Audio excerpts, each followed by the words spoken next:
गोष्टी बघत असतात असो. पण आज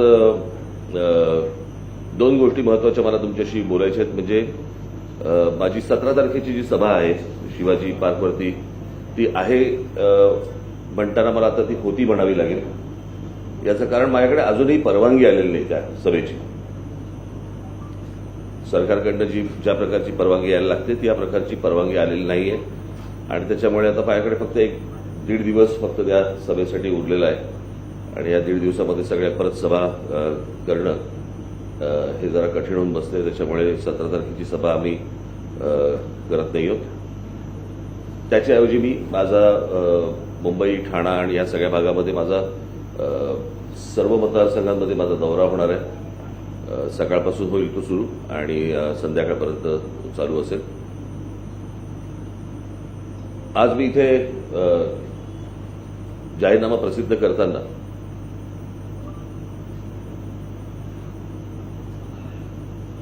अनेकांनी आम्ही काय करू एवढंच फक्त दिलंय. पण आमच्या जाहीरनाम्यामध्ये आम्ही काय करू आणि कसं करू या देखील गोष्टी आम्ही जाहीरनाम्यामध्ये टाकलेल्या आहेत. माझी आपल्या सर्वांना विनंती आहे की आपण आपल्या चॅनलवरती आणि वर्तमानपत्रामध्ये आपण जरा थोडासा हा जाहीरनामा नीट सखोल वाचावा अशी माझी आपल्याला सर्वांना विनंती आहे. मी काल परवाकडेच सांगितलं की 2006 साली मी महाराष्ट्राची ब्ल्यूप्रिंट घेऊन येईन म्हणून सांगितलं होतं. 2014ला आमची ब्ल्यूप्रिंट आली. परंतु 2006 ते 2014 मला अनेक तुमच्या पत्रकार परिषदांमध्ये मला हिणवलं गेलं. कुत्सितपणे प्रश्न विचारले गेले, कुठे गेली ब्ल्यूप्रिंट, कुठे गेली ब्ल्यूप्रिंट. पण 2014ला ज्यावेळेला ती प्रसिद्ध झाली त्यावेळेला तुमच्यासाठी एक मोठी बातमी होती. म्हणजे भाजप शिवसेना युती तुटली होती. तो दिवस मी समजू शकतो. परंतु 2014 ते 2024 गेल्या 10 वर्षामध्ये मला त्या ब्ल्यूप्रिंटमध्ये काय आहे, कशी केली, काय केली असा एकही प्रश्न आजपर्यंत कधी कोणी मला विचारला नाही. त्याबद्दल धन्यवाद. आज हा जाहीरनामा आपल्यासमोर प्रसिद्ध करताना त्या ब्ल्यूप्रिंटमधल्या अनेक गोष्टी याच्यामध्ये आम्ही आतमध्ये आणलेल्या आहेत. याचं कारण विषय बदलले नाहीत, प्रश्न बदलले नाहीत, अजूनही तेच प्रश्न आहेत आणि त्याच प्रश्नांवरती आपण अजूनही चर्चा करतो आहोत. आणि म्हणून मला असं वाटतं मी हा जाहीरनामा आपल्यासमोर मी ठेवत आहे. तुम्हाला दाखवू का?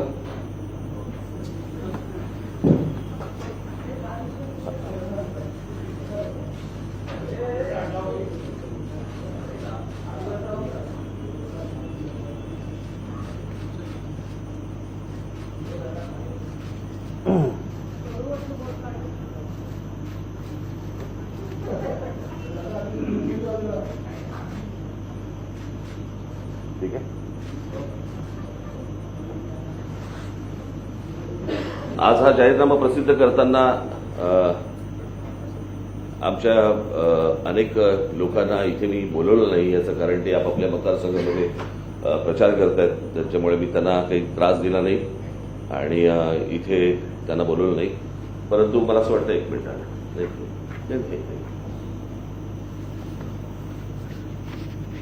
याच्यामध्ये जसं आपण जर मी तुमच्या हातात देतोच ते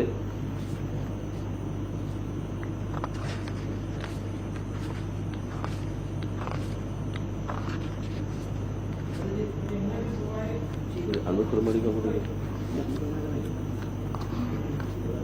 ते आहे ना.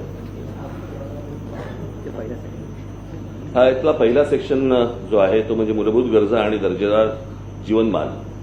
याच्यामध्ये पुरेसं अन्न, पिण्याचं पाणी, निवारा, महिला, कायदा व सुव्यवस्था, आरोग्य, क्रीडा, बालसंगोपन, प्राथमिक शिक्षण आणि रोजगार.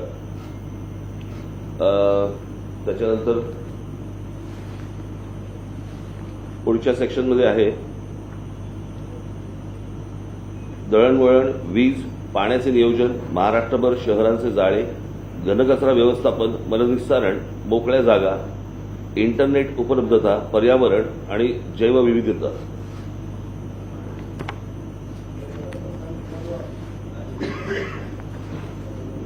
तिसऱ्या सेक्शनमध्ये आहे प्रगतीच्या संधी, राज्याचं औद्योगिक धोरण, राज्याचं व्यापार धोरण, प्रशासन आणि उद्योग नियंत्रण, कृषी, पर्यटन आणि व्यावसायिक शिक्षण.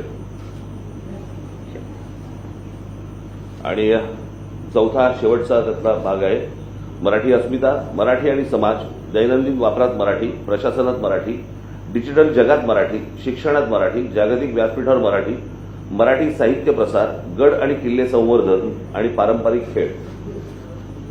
इतक्या विषयांना आम्ही या जाहीरनाम्यामध्ये हात लावलेला आहे आणि त्याच्यावरती कशा प्रकारच्या गोष्टी आपण करू शकतो आणि सोडवू शकतो त्याची बऱ्याच प्रमाणामध्ये इथे आम्ही सोल्युशन्स पण दिलेली आहेत. मला असं वाटतं जेव्हा आपण वाचाल त्यावेळेला आपल्या ही गोष्ट लक्षात येईल की त्याच्यामध्ये खूप डिटेलमध्ये खूप काम केलेलं आहे आणि त्याचा उपयोग मला असं वाटतं महाराष्ट्रासाठी पुढे भविष्यात खूप चांगल्या प्रकारे करता येईल. याच्यावर तुम्हाला काय विचारायचं विचार. दुसरी गोष्ट, अजून एक आम्ही पुस्तिका काढलेली आहे आणि ती पुस्तिका आहे म्हणजे आम्ही काय केलं. बरं का, म्हणजे साधारणपणे आज महाराष्ट्र नवनिर्माण सेनेला एक 18-19 वर्ष झाली आहेत. या 19 वर्षामध्ये आम्ही कोणकोणत्या गोष्टी केल्या, कोणकोणती आंदोलनं केली, काय काय गोष्टी झाल्या, या प्रकारची एक पुस्तिका आम्ही इथे काढलेली आहे आणि ती पण आपल्याला आम्ही देत आहोत. ती पण आपण मला असं वाटतं वाचून घेतली तर बरं होईल. ही पण डिजिटली जाणार आहे, त्याच्यामुळे याच्यावरती अजूनही प्रिंट किती केल्याचा आकडा नाहीये. हा बोल. महायुती किंवा महाआघाडी या दोघांनीही त्यांच्या जाहीरनाम्यामध्ये महिलांना 3,000 रुपये देऊ अशा घोषणा केलेल्या आहेत. अशी एखादी घोषणा आपल्या पक्षाकडून करावी असं तुम्हाला का वाटलं नाही? याचं कारण असं आहे कारण त्याचं महाराष्ट्राचं एकूणच आर्थिक साधारणपणे गणित या गोष्टी पाहिल्याशिवाय तुम्ही या गोष्टींचा घोषणा करू शकत नाही. या घोषणांना काही अर्थ नाही आहे. प्रश्न असा आहे की आत्ताच्या सरकारने ह्या गोष्टी दिलेल्या आहेत, बरोबर आहे. राज्यावरती बोजा न येता जर यापुढे कंटिन्यू झाला तर त्याला मी गिफ्ट म्हणेन. पण उद्या जर समजा ह्या गोष्टी कंटिन्यू तुम्हाला करता नाही आल्या तर मी त्याला लाच म्हणेन. ती ब्राईब होऊ शकते. सो राज्याचं आर्थिक एकूण जे स्ट्रक्चर आहे हे बिघडता कामा नये कुठच्याही गोष्टींमध्ये. कोणी मला असं वाटतं कुठच्याही राजकीय पक्षांनी या गोष्टींचा विचार केला पाहिजे. महिलांना पैसे मिळतात याच्यामध्ये दुःख नाहीये किंवा याच्यामध्ये आनंदच आहे. त्यांना चांगले 4 पैसे मिळतात, चांगली गोष्ट आहे, सरकार देते. पण याच्यातनं आपण मला असं वाटतं पुढे काही अजून वेगळे खड्डे नाही खणत आहोत. म्हणजे आता शिवसेनेच्या उद्धव ठाकरेंच्या याच्यामध्ये छत्रपती शिवाजी महाराजांची मंदिरं आम्ही उभी करणार म्हणून सांगितलं. मला असं वाटतं शिवाजी महाराजांची मंदिरं उभी करण्यापेक्षा मला असं वाटतं विद्या मंदिरं उभी करणं गरजेचं आहे आणि शिवाजी महाराजांचे गडकिल्ले संवर्धन करणं गरजेचं आहे. हे नंतर करा रे तुम्ही.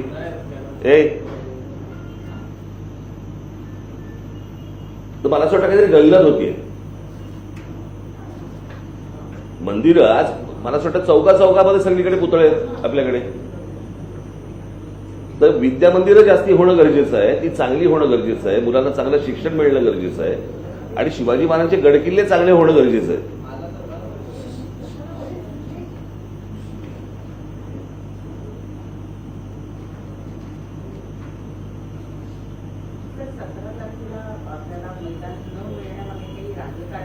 नाही, मला काही माहिती नाही. मला याच्यात राजकारण आहे का काय मला माहिती नाही. नसावं या सगळ्या याच्यामध्ये, परंतु मिळालं नाही अजूनपर्यंत परवानगी हे तर सत्य आहे. आणि त्याच्यामुळे 1.5 दिवसामध्ये या सगळ्या गोष्टी करणं हे जरा थोडंसं आता तरी. आणि मग त्याच्यात तर काय होतं, जे उमेदवार सगळे कामाला लागलेले आहेत कळलं का, त्यांचाही अख्खा दिवस निघून जातो त्या सगळ्या याच्यामध्ये. म्हणजे त्यांना नियोजन करण्यासाठी जर समजा अगोदर आम्ही काही संधी दिली असती तर भाग वेगळा, की बाबा 1-4 दिवस अगोदर आले त्यांनाही नियोजन करणं सोपं जातं. पण 1.5 दिवसामध्ये मग सगळा त्यांचा पण दिवस जातो आणि दुसऱ्या दिवशी 5 वाजता प्रचार संपतोय. तर मला असं वाटतं की त्यांनाही एक दिवस मिळतो, मलाही फिरायला मिळतं, सगळ्याच गोष्टी आहेत. आणि आता मला असं वाटतं की माझी खूप भाषणं झालेली आहेत, सगळ्या गोष्टी घराघरामध्ये पोहोचलेल्या पण आहेत, सगळे विषय पण पोहोचलेले आहेत, सगळ्यांनी ते पाहिलं पण आहे तुमच्या कृपेने कळलं का. तर त्याच्यामुळे जे सांगायचे ते सांगितलं गेलेलं आहे, पोहोचलेलं आहे. तुमच्या माध्यमातून 2014 मध्ये ब्लूप्रिंट देखील समोर आणण्यात आली होती. विकासाचं मॉडेल म्हणून तुम्ही नाशिकचा देखील मोठा प्रचार करत होता आणि यानंतर तुम्ही उद्विग्नतेतनं एकदा म्हटलं, यानंतर तुम्ही एका भाषणात उद्विग्नतेतून म्हटलं होतं की विकास करून जर निवडणुका जिंकल्या जात नाही तर काय केलं पाहिजे ते देखील निवडणुकांसाठी करावं लागेल. आणि अलीकडच्या काळात महाराष्ट्राचं राजकारण ज्या पद्धतीने झालेलं आहे, लोक मतदान ज्या चुकीच्या पद्धतीने करताय असा तुमचा आरोप आहे, तर त्यात जाहीरनाम्याला कितपत महत्व आहे आजच्या निवडणुकांमध्ये असं तुम्हाला वाटतंय? बघा, प्रसिद्ध नसता केला तर तुम्हीच ठोकलं असतं परत, कळलं का? फॉर्मॅलिटी. त्याच्यामुळे या सगळ्या गोष्टी दिलेल्या आहेत. माझ्या मनातनं महाराष्ट्राचा विकास ही काही गोष्ट जात नाही, ती जाणार पण नाही. उद्विग्न होऊन मी काही गोष्टी 4 गोष्टी बोलणं हा एक वेगळा विषय आहे, पण महाराष्ट्राबद्दलची आस्था प्रेम ही काही जाऊ शकत नाही ना. त्याच्यामुळे सतत मी त्याच्यामध्ये काय काय गोष्टी घडू शकतात, करू शकतो हे मांडणं माझं काम आहे आणि त्याप्रमाणे हा जाहीरनामा समोर ठेवलेला आहे. हा जाहीरनामा प्रसिद्ध करताय, तो लागू कसा केला जाईल? कारण काय? हा जाहीरनामा प्रसिद्ध केला आहे, तो लागू कसा होईल? कारण बहुमतासाठी जितके उमेदवार हवे असतात तितके उमेदवार आलेले नाहीये, त्यामुळे हा जाहीरनामा. हे बघा, मी तुम्हाला एक गोष्ट सांगतो की यावेळेची निवडणूक ना तुम्ही सांगू शकत, ना मी सांगू शकत, ना कोणी परमेश्वर सांगू शकत काय होणार आहे.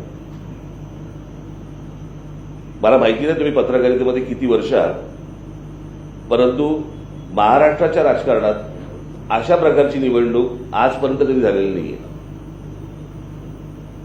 बरोबर की नाही?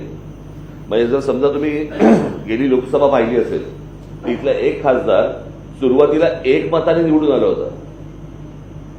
बरोबर की नाही? असं तर आपण कधी बघितलं नव्हतं. मग रिकाउंटिंगमध्ये काहीतरी 39 मतांनी काहीतरी निवडून आला, असंही कधी बघितलं नव्हतं. खासदारकीची निवडणूक होती. या विधानसभेच्या वेळेला आता मला जे लोकांना सांगायचंय ते मी सतत सांगतोय की गेली 5 वर्ष विसरू नका. तुम्ही उन्हातानामध्ये उभे राहून जे मतदान केलेलं आहे ते मत सध्या तुमचं कुठे आहे हे एकदा चेक करा. कारण तुम्ही मतदान करायचं या पक्षाला आणि त्या माणसाने उठून दुसऱ्या पक्षाबरोबर जो पक्ष तुम्हाला आवडत नाही, बरोबर आहे, तिथे तुम्ही मतदान करणार नाही म्हणून ह्यांना मतदान केलं आणि तो पक्ष किंवा तो माणूस उद्या उठून दुसऱ्या त्या पक्षामध्ये गेला तर तुमच्या मताची काय किंमत राहिली? त्याच्यामुळे मला असं वाटतं की या गोष्टींचा विचार जनतेने 20 तारखेला नीट करावा असं फक्त माझं म्हणणं आहे. नाही तुमचं एक मिनिट थांबा, मी कुठेही जात नाहीये, 2 मिनिटं थांबा. तुमचं म्हणणं काय होतं की इम्प्लिमेंट कसं करणार, तर त्याच्यामुळे निकाल काय लागतील ना हे कोणाला माहिती नाही. त्यांचा प्रश्न असा आहे की तुम्ही तेवढे उमेदवार पण उभे केलेले नाहीये, मग जर तुम्ही आज जाहीरनामा प्रसिद्ध करताय तर हा तुम्ही लागू कसं करणार? म्हणूनच मी तुम्हाला सांगतो, रिझल्ट काय लागतील हे तुम्हालाही माहिती नाही, मलाही माहिती नाही, कोणालाच माहिती नाहीये. त्याच्यामुळे प्रश्न असा आहे की माझ्या हातात ही गोष्ट येईल या आशेनेच ही गोष्ट आपण समोर ठेवतो ना. आता बाकीच्या पक्षांनी ज्या प्रकारे जाहीरनामे प्रसिद्ध केले त्याला खात्री आहे का सत्य देतील? बरोबर की नाही? खरं बघायला गेलं तर प्रत्येकाने माझ्यापेक्षा कमी उमेदवार उभे केलेत.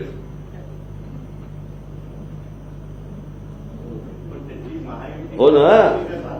अहो ते कुठची युती घेऊन बसलाय, वेगवेगळी होर्डिंग्स लावतायत. युत्या आघाड्यांमध्ये वेगवेगळीचं होर्डिंग्स लावत असतील तर आपण जरा नीट विचार केला पाहिजे या गोष्टींकडे. शिवाजी पार्कवरती मला असं वाटतं तो विषय संपलाय. काल शिवाजी पार्कवरती नरेंद्र मोदी यांची सभा झाली. महायुतीच्या सभेला जी गर्दी होती ती रोडावल्याचं चित्र बघायला मिळालं आणि सभेचा वेळ देखील त्यांना काहीसा पोस्टपोन करावा लागला. हे चित्र निवडणुकीच्या तोंडावर काय दर्शवतं? भाजपची लोक भेटतील तेव्हा त्याला विचारा. महाराष्ट्राचं प्लॅनिंग यात मांडलेलं आहे, त्यात मग विकासाचे मुद्दे असतील, डेव्हलपमेंटचे मुद्दे असतील, पण महाराष्ट्र नवनिर्माण सेना आजपर्यंत एकंदरीत हिंदू अस्मिता आणि महाराष्ट्राची अस्मिता हे सगळ्यांना मुद्दे करत आले. वरळीत सुद्धा मागची 2 दिवसापूर्वी सभा झाली तेव्हा तुम्ही म्हटलं की माझी सत्ता आली तर 48 तासात दोन्ही होतो, त्याचा उल्लेख ह्या जाहीरनाम्यात आहे का असं सध्या? याला कारण त्याला आचारसंहिता लागते. काय आहे, काही गोष्टी आता आमच्या ज्या जाहिराती आम्ही केल्यात ना त्या सगळ्या निवडणूक आयोगाने रिजेक्ट केल्या. त्यांचं काय डोकं चालतं मला अजूनपर्यंत कळलेलं नाहीये. पण त्यांच्या हे गोष्ट लक्षात येत नाहीये की ह्याला एक सोशल मीडिया नावाची एक गोष्ट असते.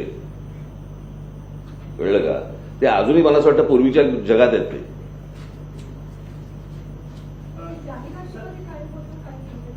हा? त्या जाहिराती reject झाल्या. बघायला मिळतील ना तुम्हाला. सर देवेंद्र फडणवीस यांनी मुलाखत एका वृत्तपत्रात मी नाही उत्तर देणार याची. माहितीबाबतसाठी मी उत्तर देणार नाही या गोष्टीची. मूलभूत गरजा म्हणून तुम्ही रोजगाराचा उल्लेख त्या ठिकाणी केलेला आहे. अनेक ठिकाणी अन्न, वस्त्र, निवारा याच्यावर जास्त फोकस केला जातो. रोजगाराचा मुद्दा जो आहे तो कशा पद्धतीनं तडीस देण्याचा प्रयत्न मला असं वाटतं मी माझ्या भाषणामधनं किंवा मुलाखतीमधनं मी काही गोष्टींबद्दल बोललोय. एक तर महाराष्ट्रासारखं एक औद्योगिक राज्य, बरोबर, आणि त्याला खूप वर्षांची परंपरा आहे. म्हणून मी तुम्हाला सांगतोय या देशात कुठचं दुसरं नाहीये. जगामधनं कुठूनही जर एखादा उद्योगधंदा येणार असेल तर त्याची पहिली प्रायोरिटी ही महाराष्ट्र असते. आणि असलेले उद्योग आणि येऊ घातलेले उद्योग यांना जर समजा तुम्ही सरकार म्हणून जर समजा सांगितलं की तुम्हाला कोणकोणत्या जागा तुम्हाला भरायच्या आहेत, कोणकोणत्या नोकऱ्या तुमच्याकडे आहेत, तुम्हाला कोणकोणत्या प्रकारची माणसं तुम्हाला हवी आहेत, हे जर महाराष्ट्रामध्ये जर समजा समजलं तर ती माणसं जाऊन इंटरव्ह्यू देतील ना. आपल्याकडे जर नोकऱ्या उपलब्ध होतात आणि त्या नोकऱ्या इथे उपलब्ध झाल्याचं बाहेरच्या राज्यात कळतं पण माझ्या राज्यात कळत नाही, याच्यासारखं दुर्दैव नाही. आमच्याकडे तुमच्या रिक्षाची परवाने निघतात, टॅक्स्यांचे परवाने नव्याने निघतात, ते आमच्या मुलांना नाही कळत महाराष्ट्रात. मला असं वाटतं की राज्य सरकारची ही पहिली गोष्ट असली पाहिजे, प्रायोरिटी असली पाहिजे की माझ्या महाराष्ट्रातल्या मुलांना पहिल्या मुलींना कळलं पाहिजे की इथे नोकऱ्या उपलब्ध आहेत. अनेक शिकलेले सवरलेले अनेक लोक महाराष्ट्रामध्ये अनेक मुली आहेत की जे नोकरीच्या शोधात आहेत पण त्यांना माहिती नाही कुठे नोकऱ्या आहेत. आणि जर नोकऱ्या उपलब्ध होत आहेत महाराष्ट्रामध्ये तर त्यांच्यापर्यंत ती गोष्ट पोहोचणं गरजेचं आहे. पण मग अनेक उद्योग जे राज्याच्या बाहेर जाताना बघायला मिळतात. अहो, एखाद दोन उद्योगाने काय होत नाही. हो, तुम्ही आज आता मध्यंतरी मुख्यमंत्री गेले होते ना, काय ते दावोस का कुठेतरी, बरोबर आहे, 5 लाख कोटीचे उद्योग येणार म्हणून त्यांनी सांगितलं की नाही. मग हे मला प्रश्न विचारण्यापेक्षा ते जेव्हा माणसं जेव्हा समोर येतात ना तेव्हा त्यांना हे प्रश्न विचारा ना. तेव्हा हा काय बोलला आणि तो काय बोलला ह्याच्यात नका वेळ घालू. हे जे मूलभूत प्रश्न आहेत हे मला असं वाटतं तुम्ही त्यांना विचारले पाहिजेत की त्या 5 लाख कोटींचं काय झालं, बरोबर की नाही. एक असं आहे की मुंबईतील साधारण 36 विधानसभा मतदारसंघापैकी 16 मतदारसंघामध्ये भाजप लढते आणि त्या ठिकाणी तुम्ही 8 ठिकाणी उमेदवार दिल्यानंतर भाजपशी तुमची चुकी इतकी आहे. काय काय काय मुंबईतील ज्या 36 लोकसभा विधानसभेचे मतदारसंघ मी आहेत कुठे उभे करायचं माझी मर्जी. हो, पण सिलेक्टिव्ह मी माझं मी बघितलं. मी माझ्या लोकांना पक्षामध्ये मी विचारून या सगळ्या गोष्टींचा निर्णय घेतो. कळलं का? जे तुमच्या मनात असतं ना ते आमच्या मनात नसतं प्रत्येक वेळेला. आलो जर थांब. इथे काय छुपा रस्ता आहे का जायला बाहेर? 2 मिनिटं कशाला ओरडत आहे? मी बघितलं की येणार ना तुमच्याकडे प्रश्न विचारणार आहे ना. झोपडपट्टी पुनर्वसन योजना सरकारनेच चालवायला हवी असं एकंदरीत दिसत आहे या ठिकाणी.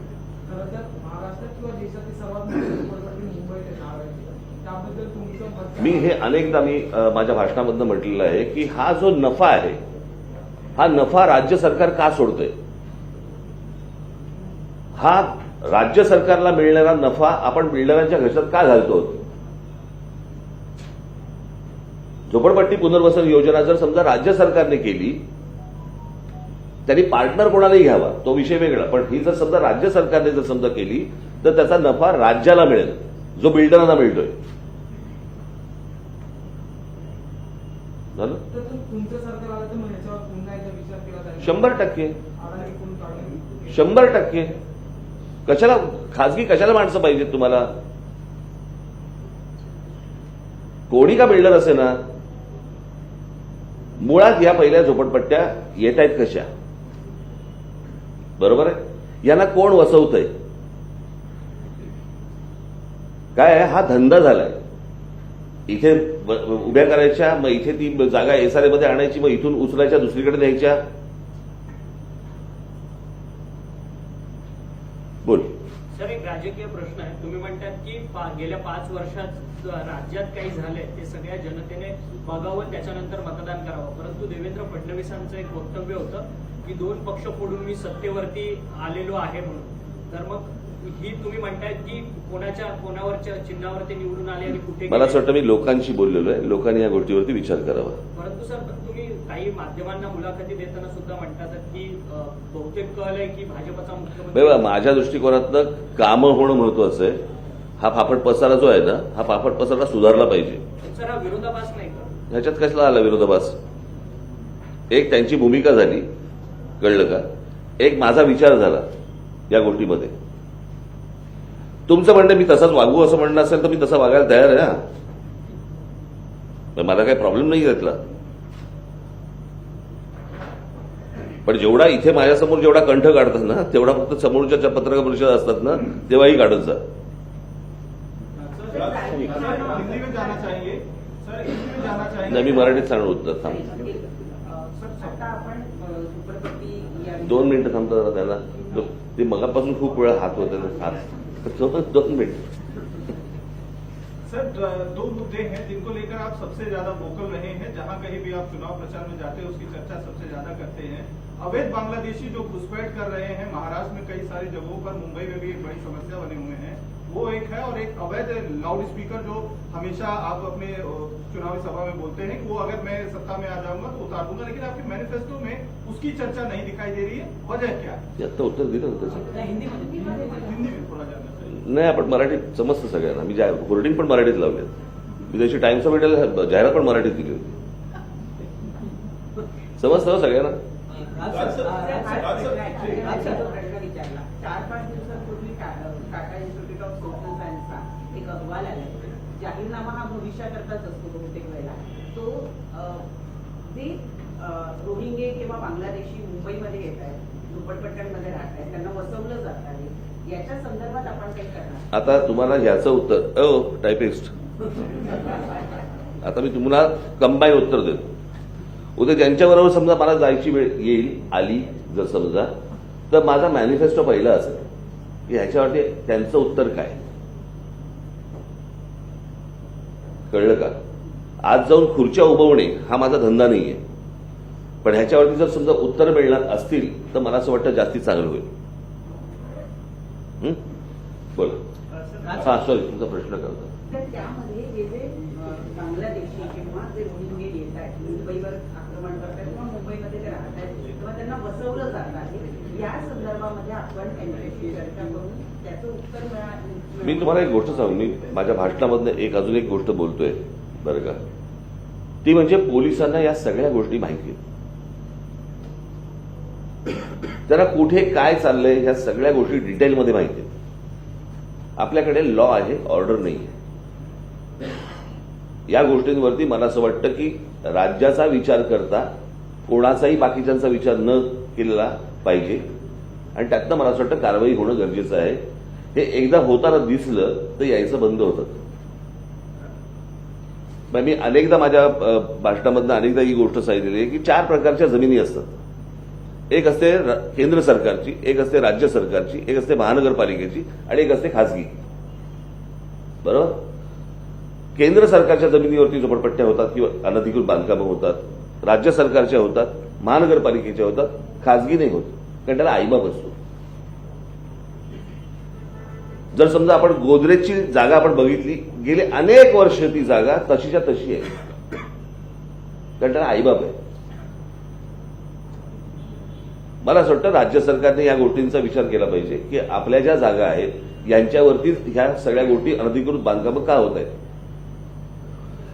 माझं ह्याच्याही पलीकडे पुढे जाऊन असं माझं म्हणणं आहे की काही विषय हे मला असं वाटतं सर्व राजकीय पक्षांनी एकत्र येऊन या गोष्टींचा विचार पण करणं गरजेचं आहे. तो करतोय का हा करतोय आणि हा करतोय का तो करतोय, मी थोडंसं स्वप्नातली गोष्ट बोलतोय. पण मला असं वाटतं की एकूण राज्याचा विचार करता येतो एकूण राज्याचा विचार करता मला असं वाटतं ह्या गोष्टींचा विचार करणं खूप गरजेचं आहे. कसं आहे, शेवटी ही माणसं बाहेरून जरी आतमध्ये आली तरी जमिनीवरती राहणार आहेत ना. या जमिनीचा जर विचार नीट केला सरकारने तर मला असं वाटतं कुठे राहतील? समुद्रात. आणि ह्या सगळ्या गोष्टी पोलिसांना नीट माहिती आहेत. याच्यावरती जर समजा कारवाई, आता तुमचा जो प्रश्न होता भोंग्यांचा, बरोबर आहे, मी ज्यावेळेला ती गोष्ट बोललो त्याच्यात भोंगे बंद झाले होते. जर राज्य सरकारने त्यावेळेला जर साथ दिली असती तर ते कायमचे बंद झाले असते. पण ते बंद करण्याच्या ऐवजी माझ्या महाराष्ट्र सैनिकांवरती 17,000 जणांवरती केसेस टाकले.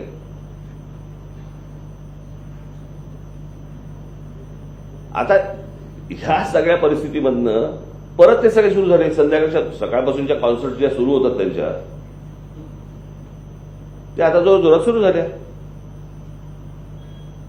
आणि मला अनेक मुसलमान असे मला माहिती आहेत जे परिचयाचे आहेत की त्यांचं म्हणणं आहे की हे लाऊडस्पीकर बंद झाले पाहिजेत. असं कुठेही धर्मामध्ये दिलेलं नाहीये लाऊडस्पीकर वाजवायचे. म्हणजे आज जर समजा आपण बघितलं, ज्यावेळेला मी ज्यावेळेला ह्याच्या विरोधात आवाज ज्यावेळेला उठवला त्याच्यानंतर जेव्हा हे सगळं आंदोलन सुरू झालं, युपीमध्ये बंद झाले हो. मग महाराष्ट्रात खाना बंद होत.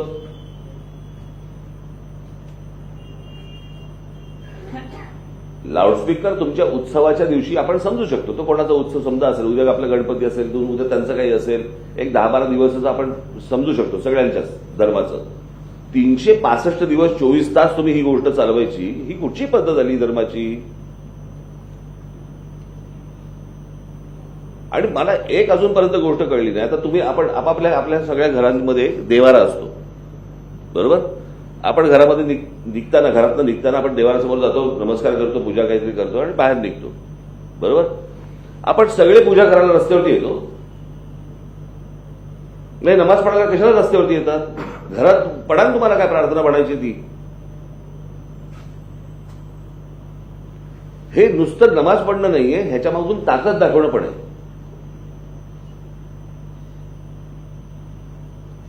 सो मला असं वाटतं की राज्य सरकार म्हणून सरकार आहे ते, तुम्ही या गोष्टी बंद करू शकता.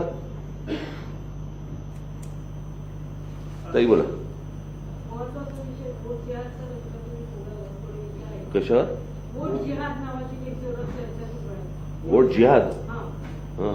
त्या विषयावर तुम्ही बोलाल. पण दुसरा एक बोलालच नाही. मला वोट जिहाद काय?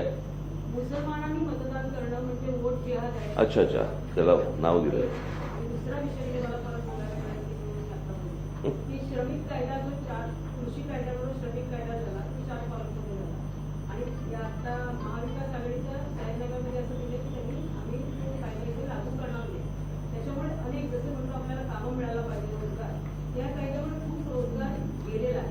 2 पत्रकारांपर्यंत झालेला आहे. तर आपलं त्या मेन गोष्टीबद्दल म्हणजे श्रमिकांच्या बद्दल मनसे आक्रमक असते, काम करत, पण ह्याच्यामध्ये मी बघतो, चेक करतो माझं. त्याबद्दल आपलं काय म्हणणं म्हणजे? नाही, मी तुम्हाला चेक करून सांगतो ना, तुम्हाला मी नक्की सांगतो. त्याच्यापासून दूर जाणार नाही एवढं नक्की. एक मिनिट थांब जरा. माझी पण मान अशी एका बाजूला होईल पाहिजे. जर थांबा, मला लेफ्ट राईट करू दे जरा 2 मिनिट. एक सवाल आपसे, जो इलेक्शन चल रहे हैं उसमें भाषा की सीमाओं को लेकर है. आपने कई बार देखा होगा कि राजनेताओं के जो बयान है वो सिर्फ राजनेताओं तक नहीं गए, उनके परिवार, घर की जो महिलाएं हैं वहां तक जा रही हैं. जो सीमाएं हैं भाषा की, खासतौर पर इन चुनावों में महाराष्ट्र की, जिससे पहले हमने कभी देखी नहीं है, आपको लगा है थोड़ा सा स्तर कम हुआ? कोणाबद्दल बोलतो?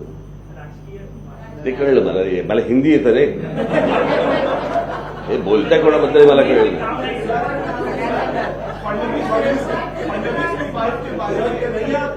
कन्हैया कुमार कांग्रेस के एक नेता है, उन्होंने फडणवीस जी की पत्नी के बारे में इस तरह की नाही, घाणेरड्या गोष्टी आहेत या.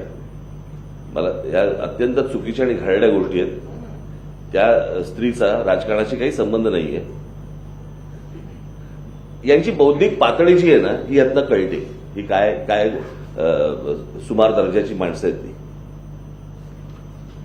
सर, भाजपचे प्रमुख नेते जे आहेत ते भाषण करताना बटे केले कटेंगे अशी टॅगलाईन तुम्ही ते आले की विचारा ना प्रश्न. एक आहे ते सेफ आहे, तर ती दुसरी काय? त्यांना विचारा ना, तुम्ही कोण सेफ राहाल. राजसाहेब तुमच्या मॅनिफेस्टोमध्ये महाराष्ट्राला स्वतःचं रेल्वे मंडळ असायलाच हवं असं म्हणतात. तुम्ही प्रश्न विचारताय, मला वाटतं तुम्ही अभ्यासाला बसलाय. खाली का बसलाय फोटो काढायला मग? खुर्चीचा शौक नाही वाटत. बोला. स्वतःचं रेल्वे मंडळ असायलाच हवं असं तुम्ही म्हणताय मॅनिफेस्टोमध्ये, अशी का निर्माण करतो? कारण की हा केंद्राचा विषय आहे. नाही, प्रश्न असा आहे ना, तुम्ही आज मुंबईची रेल्वे जर समजा बघितली तर देशामध्ये सर्वात जास्ती रेल्वे ही मुंबईमध्ये चालते ना. त्याच्याकडे एक स्वतंत्र रेल्वे मंडळ नको का? मुंबईच्या लोकल्स या कशा प्रकारे असल्या पाहिजेत आणि कशा प्रकारे धावल्या पाहिजे आणि त्याच्यामध्ये काय केलं पाहिजे, हे प्रत्येक गोष्ट आपण केंद्राला सांगत बसायची का?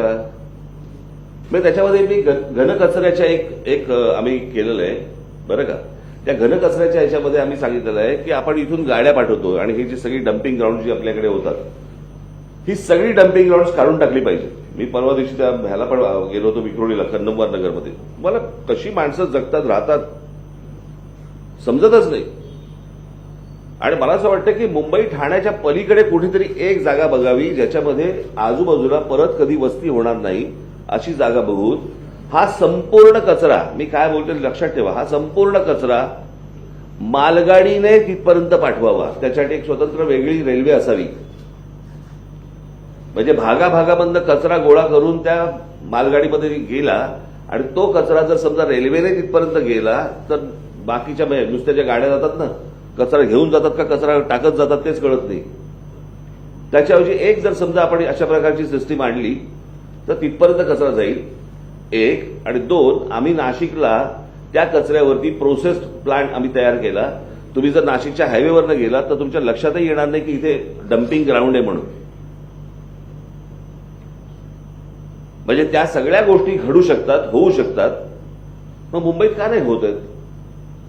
तुम्ही रात्री ज्या वेळेला तुमच्या ईस्टर्न एक्सप्रेस हायवेने ज्या वेळेला येता तुम्हाला श्वास घ्यायला त्रास होतो. आणि कित्येक वेळ तिथे राहणाऱ्यांचं काय होत असेल? म्हणजे तुम्ही एक डम्पिंग ग्राउंड करताय, डम्पिंग ग्राउंडच्या बाजूला तुम्ही इमारतींसाठी परवानग्या पण देताय. विमानतळ, डम्पिंग ग्राउंड ही शहरापासून लांब असली पाहिजेत, बाहेर असली पाहिजेत. एवढा साधा नियम मला असं वाटतं की हा टाउन प्लॅनिंगचा पार्ट आहे. एवढी पण आपल्याला सांभाळता येत नाही. जमीन दिसली की वीक. 2025 में असं हिंदी मराठी असं बसलंय का काय? हां. 2025 में चैंपियन ट्रॉफी हां? सर 2025 में अगले साल चैंपियन ट्रॉफी होने वाला है, जहां पे बीसीसीआई ने साफ साफ पाकिस्तान को मना कर दिया कि इंडिया की टीम पाकिस्तान में जाके नहीं खेलेगी. बीसीसीआई के इस फैसले को आप किस तरह, क्योंकि आप हमेशा लगातार पाकिस्तान के कलाकारों जब से मुंबई में अटैक हुआ, तो आप बीसीसीआई के इस फैसले को आप किस तरह से देख रहे हैं? नाही, एक तुम्ही गोष्ट लक्षात घ्या की त्या सगळ्या गोष्टींमागे माझा उद्देश आणि हेतू लक्षात घ्या. समजतं रे सगळ्यांना? सगळं समजतं सगळ्यांना. माझा उद्देश आणि हेतू लक्षात घ्या या सगळ्या मागे. माझी हिंदी चांगली आहे हा, बरं का?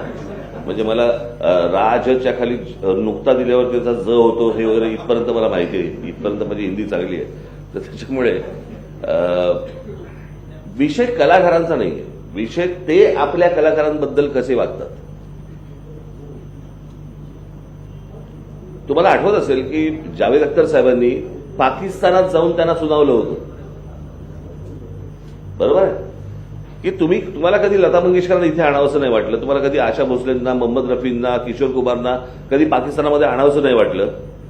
मी जर चुकत नसीन तर मी जगजित सिंगांची एक कॉन्सर्ट तिकडे होती आणि त्यांच्या ज्या ऑडिटोरियममध्ये ते कार्यक्रम होता त्याला त्यांनी लॉक केलं, कुलूप टाकलं आणि होऊ नाही दिली. जर भारतीय कलाकारांबद्दल जर त्यांच्या मनामध्ये ही अडी असेल तर आम्ही त्यांचे कलाकार कशाला उरावर घेऊन फिरायचे आहेत? ऊर म्हणजे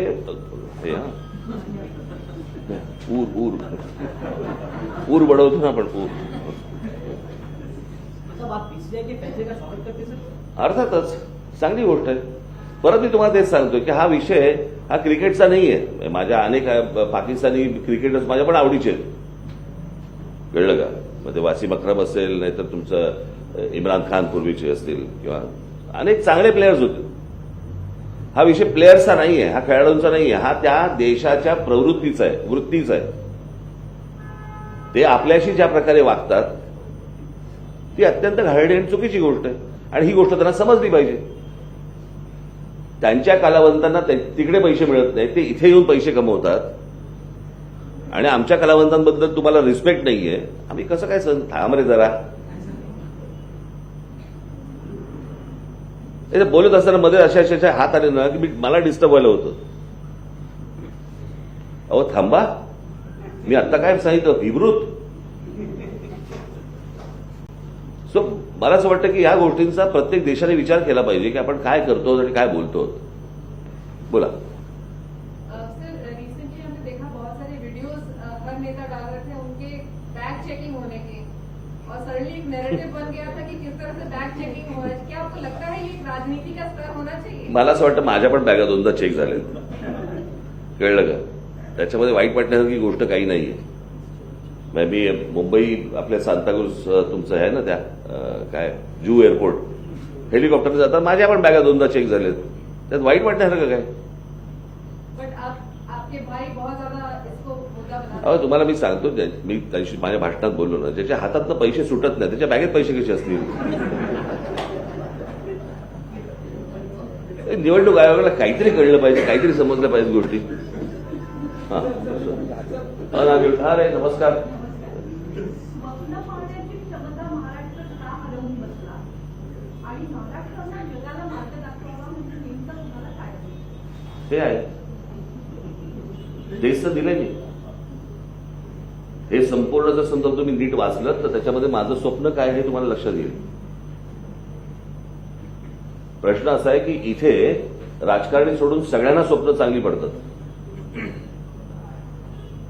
पण ते ज्या प्रकारचं राजकारण महाराष्ट्रामध्ये सध्या चालू आहे ते अत्यंत घाणेरडं राजकारण, त्याच्यामध्ये काही स्वप्न नाही आहेत.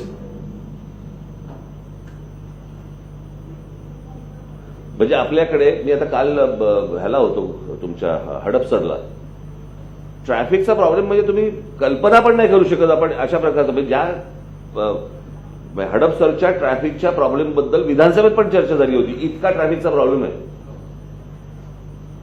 पण आपण कोणी टाउन प्लॅनर्स आपण बोलवतोय का? त्यांच्याशी आपण बोलतोय का? काही त्याच्यामध्ये काही वेगळ्या प्रकारच्या सुधारणा आपण करतोय का? पार्किंगच्या काही आपण व्यवस्था करतोय का? वाहनांचा प्रॉब्लेम हा जगभर आहे, मग ते कसे सोडवतात? मग आम्ही काय सोडवू शकत? रॉकेट सायन्स नाहीये. आणि मला असं वाटतं की हे ज्या जर समजा तुम्ही वाचाल तर त्याच्यामध्ये माझं स्वप्नच आहे ते. म्हणजे आज मी ज्यावेळेला डॉक्टर बाबासाहेब आंबेडकरांचं ज्यावेळेला स्मारक होत होतं त्यावेळेला मी सांगितलं होतं की तिकडे तुम्ही जगातली सगळ्यात मोठी लायब्ररी उभी करा, की जगभरामधनं लोक तिकडे आले पाहिजेत ज्ञान घेण्यासाठी म्हणून. ती बाबासाहेब आंबेडकरांना खऱ्या अर्थाने श्रद्धांजली असेल. आज मला माहिती नाही त्या स्मारकामध्ये काय झालंय, परंतु माझी इच्छा आहे आणि आज मला त्या जाहीरनाम्यात जरी असलं नसलं तरी पण माझी इच्छा आहे महाराष्ट्रामध्ये बाबासाहेब आंबेडकरांच्या नावाने एक जगातलं सगळ्यात मोठं एक वाचनालय, की जिकडे करोडोनी पुस्तकं असतील असं माझी उभं करायचं स्वप्न आहे, माझी इच्छा आहे. म्हणजे जसं गडकिल्ल्यांचं जे आहे त्या गडकिल्ल्यांच्या बाबतीत देखील जे मी कधीपासून बोलतोय, मला असं वाटतं पहिला बोलणारा मी माणूस आहे इथे. ज्या वेळेला हे काँग्रेसच्या सरकारमध्ये आलं होतं की तो पुतळा उभा करा म्हणून समुद्रामध्ये, आणि त्यावेळेला मी सांगितलं होतं पुतळे उभे करू नका, याने हाताला काही लागणार नाही. जर खर्च करायचाच असेल तर तो गडकिल्ल्यांवरती करा, भविष्यातल्या येणाऱ्या पिढ्यांसाठी काहीतरी उभं राहील तिथे. ही माझी, मला असं वाटतं ही माझी स्वप्नच आहेत. आणि जी स्वप्न सत्यात उतरू शकतात अशी स्वप्न आहेत. जी सत्यात उतरूच शकत नाही अशी कुठची स्वप्न नाही आहेत ती. अरे बस ना, झालं ना आता, किती रे काय. या निवडणुकीमध्ये यापूर्वी होत असेल कदाचित, पण या निवडणुकांमध्ये आपल्याला असं दिसतंय मुल्ला मौलवी असतील, काही ख्रिश्चन कम्युनिटीजची लोक असतील, ते उघड युतीला किंवा आघाड्यांना पाठिंबा देतात आणि एवढंच नाही तर ते मोठ्या प्रमाणावर दाखवलं सुद्धा जातं, म्हणजे जाहीर केलं जातं. दुर्दैव आहे या सगळ्या गोष्टींचं, दुर्दैव आहे मला असं वाटतं. आणि मी आता मी पण त्या क्लिप बघितल्या या सगळ्या याच्यामध्ये. अरे हो हो बाबा, मला प्लीज बोलू द्याल का? तुम्ही असा चेहरा तरी दाखवा ना, हात काय दाखवतोय? हा, त्यांनी जवळपास मागे त्या नाचल्या जवळपास हात घेऊन. तुम्ही अशा या ना, इकडे या ना, मला दिसू देत. हा, काय बोलत आपण? हो, नाही कसं आहे की ह्या एका द्वेषाने निर्माण झालेल्या गोष्टी आहेत. ह्या स्वच्छ या गोष्टीतनं चांगल्या पद्धतीने बघायच्याच नाही. आणि हे मला असं वाटतं जे पसरवत आहेत त्यांनाच ते जास्ती त्रास असा होईल मागात, त्याचा परिणाम त्यांनाच भोगावा लागेल. हा, थांबा ते हा नाचले तर. हा,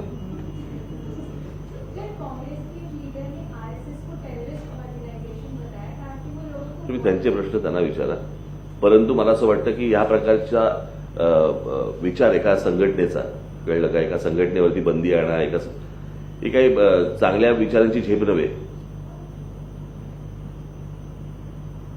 अनेक गोष्टींबद्दल तुमच्यामध्ये काही मतभेद असू शकतात, परंतु बंदी आणणं आणि असल्या गोष्टी करणं ही काही चांगली पद्धत नाही. संघाचं एकूणच जर समजा तुम्ही इतक्या वर्षांचं काम पाहिलं, त्याच्यामध्ये काही न आवडणाऱ्या तुम्हाला गोष्टी असू शकतात, परंतु ज्या गोष्टी केलेल्या आहेत, करतायत, त्या काही वाईट चुकीच्या गोष्टी करत नाहीयेत ना. बस झालं नाही का अजून तुमचं? हा, काय रे बाबा? तुमच्या पक्षाचे रिलेटेड प्रश्न आहे असा आहे बोला. की 2009 साली तुमचे 13 आमदार होते, त्यानंतर एक झाला, आताच एक आहे. तुमचं जे अलाइनमेंट आहे ते हिंदुत्व किंवा भाजप किंवा महायुतीचं सरकार आहे अशा पद्धतीचं वक्तव्य आहे. तो युतीच्या बाहेर राहून पक्षाचं नुकसान झाल्याचं वाटतंय का महायुतीचं? नाही, काही त्याचा काय संबंध. तुम्हाला मी एक गोष्ट सांगतो. पहिल्यांदा मी आता एकदा तुम्ही सगळेजण आलेलाच आहात, याच्यानंतर परत मला हा प्रश्न विचारणार नाहीत अशी मी अपेक्षा करतो. याचं कारण असं आहे कारण गेल्या अनेक वर्षांचं राजकारण आपल्याला कदाचित कल्पना नसेल. मी हे माझं बोलून झालंय म्हणून तुम्हाला सांगतो. तुम्ही जे सतत सांगता ना की पहिल्यांदा तुम्हाला इतके निवडून आले, मग त्याच्यानंतर तुमचे नाही झाले आणि मग तुमचा पराभव झाला. तो प्रश्न नाही, म्हणजे नाही, महायुतीच्या बाहेर नाही, प्रश्न असा आहे पक्षाचं नुकसान होत ना, आहे मग असा असं मला वाटतंय. करेक्ट, असा प्रश्न नव्हता. तो प्रश्न तुम्ही जो सुरू केलात ना, कळलं का, तो तिथून सुरू केलात ना, मी त्या मूळ मुद्द्यावरती येतो. तो मूळ मुद्दा असा आहे की 1925 साली एक RSS नावाच्या संघटनेची स्थापना झाली आणि त्यांची 1952 साली त्यांचा राजकीय पक्ष निर्माण झाला. त्याचं नाव होतं जनसंघ.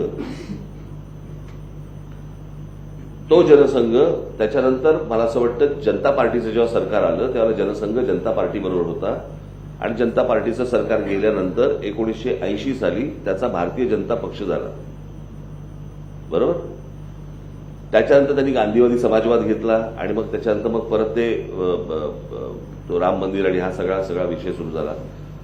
96 साली पहिल्यांदा अटलजी 13 दिवसाचे पंतप्रधान झाले. 98ला 13 महिन्याचे झाले आणि 99ला 4.5 वर्षाचे झाले. खऱ्या अर्थाने बहुमत हे 2014ला आलं. म्हणजे 1952 ते 2014 एवढा प्रवास गेला. बरोबर. शिवसेनेची स्थापना 1966 साली झाली आणि हातामध्ये सत्ता 1995 साली आली. म्हणजे 66 ते 95 एवढा काळ गेला. बरोबर. माझ्या बाबतीत दरवेळेला जेव्हा मी अनेक पत्रकारांच्या अनेक गोष्टी मी तुमच्या क्लिप त्या काय टीव्हीवरती बघत असतो, अनेक मुलाखती बघत असतो, एकूण सगळं मांडताना मग राज ठाकरेंना कसं सुरुवातीला यश मिळालं आणि मग नंतर काय मिळालं, प्रत्येकाच्या बाबतीत एक काळ गेलेला असतो. 2014ला तुम्ही माझं काय घेऊन बसलायत? ज्यांनी 65 वर्ष या देशावरती राज्य केलं ना, त्या काँग्रेसचे 44 खासदार निवडून आले. ज्या बाई 2दा मुख्यमंत्री होत्या उत्तर प्रदेशच्या, कळलं का, आणि केंद्रातही सत्ता होती, त्या मायावतींचा एकही खासदार निवडून नाही आलाय. त्याच्यामुळे बाकीच्या पक्षांची झालेली परिस्थिती ही देखील तुम्ही लक्षात घेण्यासारखी आहे. म्हणजे साधारणपणे 1984 साली इंदिराजींच्या मृत्यूनंतर भारतीय जनता पक्षाचे 2 खासदार निवडून आले होते. ही स्थित्यंतर प्रत्येक राजकीय पक्षाच्या आयुष्यामध्ये येत असतात. त्याच्यामुळे ह्याच्या पुढे जेव्हा प्रश्न तुम्ही विचाराल किंवा जेव्हा सांगाल त्यावेळेला या गोष्टींचं भान असू द्यावं, एवढं फक्त माझं म्हणणं आहे. पुढे येतो, तुमच्या पुढच्या प्रश्नाकडे येतो. मला आतापर्यंत कधीही गोष्ट ही वाटली नाही या सगळ्या याच्यामध्ये. मी आता पण जी विधानसभेची निवडणूक लढवतोय ती एकनाथ चलोरेमध्येच लढवतोय. तुमच्या एक गोष्ट लक्षात आली असेल की गुढीपाडव्याच्या सभेमध्ये मी नरेंद्र मोदींना पाठिंबा दिला होता आणि त्याच सभेमध्ये मी शेवटी सगळ्यांना विधानसभेच्या कामाला लागा म्हणून सांगितलं होतं. आठवलं तुम्हाला? त्याप्रमाणे मी माझी लढवतोय. 23 तारखेचे निकाल जेव्हा जाहीर होतील त्याच्यानंतर पुढचं पुढे बघितलं जाईल. याला जोडून फक्त एक प्रश्न आहे की देवेंद्र फडणवीस असं म्हणतात की मला ना 5 सभा आहेत आज. शेवट हां. म्हणजे माझ्या लक्षात की मनसेला महायुती घेण्यासाठी आम्ही खूप प्रयत्न केले मात्र ते येऊ शकले नाही. अहो प्रश्न असा आहे तिथे 3 पार्टनर्स आहेत आधीच. नाही, त्याच्यात जोडून पुढचा प्रश्न आहे की तुम्ही मुंबईत साधारण 10 जागांवर एकनाथ शिंदे यांच्या 10 जागा मागितल्यामुळे महायुती तुमचा प्रवेश काही संबंध नाही हो त्याचा. मी मागण्या न मागण्याचा काय संबंध येतो? माझी यादी पहिली जाहीर झाली ना. पण त्याच्यावर डायलॉग चालू होतं ना कसला डायलॉग? तुम्हाला माहिती आहे? तिन्ही पक्षांची. तुम्हाला माहिती आहे? तुम्हाला माहिती आहे का? माहिती म्हणजे ज्या- नाही, तुमच्याशी एकनाथ शिंदे बोललेत का मी बोललोय? कोणी बोललंय का? पक्षातील नेते सांगतायत की मी तुम्हाला तेच सांगतो. प्रश्न असा आहे की तुम्हाला एखादी बातमी तुम्हाला वाटणं आणि त्याच्यावरती उत्तर आम्ही देणं याला मी बांधील होऊ शकत नाही ना. ओके, पुढे आज बिरसा मुंडा यांची जयंती सुद्धा आहे. कोण? बिरसा हां, मुंडा. हां. आणि त्याच्या संदर्भातच प्रश्न आहे, तुम्ही आदिवासी कायदे जे आहेत, त्याची अंमलबजावणी सरकारने करायला पाहिजे. ज्यावेळेस जंगलात काही पुनर्वसन केलं जातं किंवा काही कॉन्ट्रॅक्ट जातात त्यावेळेस थेट आदिवासींना बाहेर काढलं जातं आणि नक्सलाईट म्हणून टॅग लावलं जातं. तुमचं सरकार आलं तर मला असं वाटतं हे आता नक्षल खूप कमी झालं आहे सगळं प्रमाण. अर्बन नक्सल नवीन एक उपमा चालू केलेली त्याच्यात कोण अर्बन नक्षल आहे? या निवडणुकीमध्ये अर्बन नक्षलवाद हा मुद्दा जो आहे तो पुन्हा नव्यानं आलाय. आपला लढा हा सरकारी नक्षल जे आहेत ना त्यांच्या विरोधातला आहे. कळतं का? हे बस आता बस. तुम्हाला काय साला सोपा सापडलाय म्हणून आपलं दूध बसलाय. आपने बोला की आराम से हूं मैं. अरे एवढा वेळ नाही हो, आता खूप झाला. आता मला जायचंय ठाण्याला. मला all India Muslim personal law board की जो सज्जाद नुमानिया उलेमा है ये MBA को हे सपोर्ट बस कर रहे हैं. चला उद्धव चला ठाकरे चला धन्यवाद. दोन्ही घेऊ शकतो.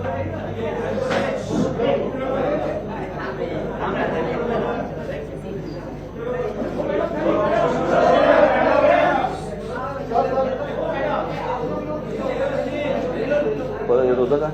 रूवरती बोट येत होतं माझं.